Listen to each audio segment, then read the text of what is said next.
Hello મિત્રો, કેમ છો? મજામાં? બધા મજામાં જશો એકદમ. ટાઈમ થઈ ગયો છે 9:19. અમે લોકો બધા ભાઈઓ બેઠા હતા 3-4 જણા. અમારાથી મોગલમાનું મંદિર ભાયલા નજીક પડે છે, એટલે અમે જઈએ છીએ બધા ભાઈઓ ભેગા થઈને મોગલમાં. બોલો જય મોગલમાં. જય મોગલ. તો તમે બધા આમાં જોડાયેલા રહેજો.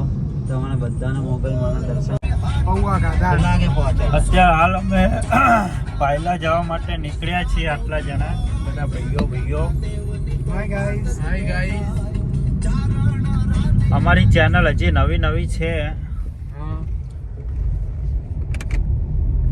નવી છે, એટલે લાઈક કરજો, શેર કરજો અને ફોલો કરજો. અને બીજું શું કહેવાય, આપણે સબસ્ક્રાઇબ કરજો હા, એ અને કરજો. સપોર્ટ કરજો. સપોર્ટ કરજો. આવા નવા